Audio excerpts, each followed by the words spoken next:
Good evening, everybody. Uh, Somebody said they were a serial failure. I quite resonate with that epithet for myself. What I'm going to talk about today, in terms of my failures, is how I fail to latch on to happiness in my life on a day-to-day basis. The context is that I am in the midst of at least 3 or 4 things. Thanks for that. Yeah. So I'm in the midst of 3 or 4 things. I have a startup social enterprise which keeps me running around villages. I'm a leadership coach, facilitator, where I do a lot of traveling. That means I'm very busy, and my time at home is extremely limited. So there was one such moment when my wife said to me that it's been really long that I've spent time with you. Can we not do something about it? I said, I was going to travel to a village that is about 150 kilometers away. I was not going to be around. I was going to stay overnight in that village. So I was going to stay there 2 days. And the third day I was flying out for almost about 8 days of work outside of Hyderabad. And that stayed with me. I mean, her plea was very clear. Can we do something about finding time together? And I wanted to do something. And as I was coming back home that evening, I was full of plans on what we could do together in the limited time we had, which is not too much, one night. And as I was coming back home, I reached home and there was a bombshell waiting for me. My family got tired of my absence and they decided that they're going to go out and spend time at some farm of a relative. And they dragged my wife into the entire picnic plan. And when I reached there, that plan was already frozen. It was already in place. And they were all set to go. And I walked into the home with dreams of my own of how we were going to have some romantic evening. And when this came to me, I was quite disappointed, naturally. But then, day in and day out of engaging with people and saying, you know, you need to be present to the present moment, etc., etc., etc., coaching people on how to accept issues and difficulties and challenges, I said, okay, fine, this is the new situation. Maybe I can do something about it. I went out on some work. I was supposed to return in 2 hours, and I made up a new plan in those 2 hours. So what I returned home with was a simple plan. I'm going to drive with my family, drop them off at the farm, spend the night under the stars, have great romantic conversations, be back in the morning by 5 o'clock, and get on with work. That was my plan. I was feeling very, very happy with myself all over again. And there was a new plan that I was looking forward to. However, my wife had different ideas. She sat there sulking, and her expectation was very clear. Can you not drop this village visit for once? For me, it's a matter of principle. I said, no. Once you've committed to people in village, you don't show up on time, you lose credibility. It's extremely important for me to be there. You know my work, come on, you can't even have this expectation of me. She sat there sulking, I sat there angry. Inside, in my head, I'm just waiting for one sign from her, saying, can we still not somehow find a way of being happy together? And I kept waiting at my end, she kept waiting at her end. Time kept passing by. Very slowly, it was time for them to leave. And my child came up to me and he said, are you not joining us?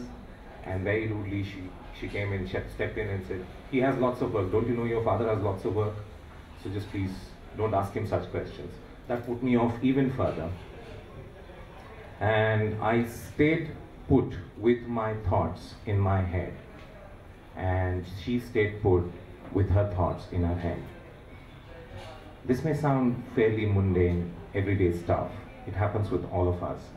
But I chose this particular failure to talk about because this is how we behave, and this is how our happiness eludes us. She left, and I sat there sulking until 2 o'clock in the night. And finally, I reached a point where I said, maybe I should just write down everything that is happening to me.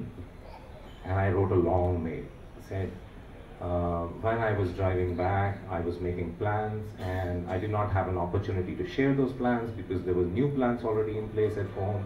And then I left again, and then when I was coming back, I had these new plans, and even those plans did not roll out because you had these ideas, and so on and so forth. But all along, when I kept thinking to myself, what is going wrong in this situation? Why am I so upset and angry? And why is she so upset and angry? What I realized was that I was terribly upset because I felt cheated. There are moments in my past when I've had experiences of being cheated. And those experiences are for another day. But experiences of being cheated on a day-to-day basis, which most of us encounter. And so the minute I have an experience of being cheated, I seek vengeance. I now want revenge. Now, who do I seek this revenge from? Do I wreak my vengeance on my family for having decided suddenly to make a plan to go out and have a good time? Do I wreak this vengeance on my wife, who gets dragged into a family affair, and it's fairly important, and even she doesn't go out too much? What am I really wanting to get out of this behavior?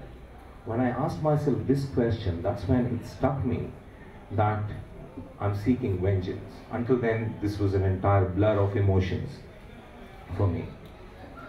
And I decided that it is futile and even foolish to wreak vengeance on people when they have nothing to do with the situation.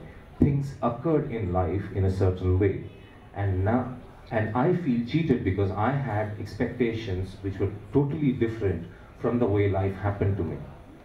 On seeing this, I realized that I need to have a conversation. It's the last night. She comes back home from picnic, and we're together.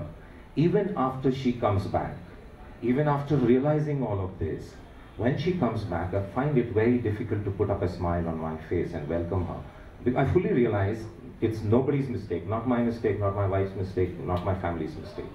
Despite realizing this, what I encountered was how much I resist happiness, how much it is attractive for me to wreak my vengeance and my anger on somebody, anybody who's close to me, and how much this habit of mine or this desire of mine keeps me from finding my own happiness. It took me about 2 hours of sitting there and trying to do a lot of self-talk before I was finally able to have a conversation with my wife and share this in simple language. And once that sharing happened, everything opened up. We did spend that evening, post all of this drama, having great conversations under the stars. But it robbed me of 2 days of peace before I finally discovered that. And to this day, I struggle with this habit. When things don't occur in life in accordance with my expectations, I get angry, and I choose to wreak that anger on somebody who's around me, and that robs me my opportunities of happiness and keeps me from being happy. Thank you.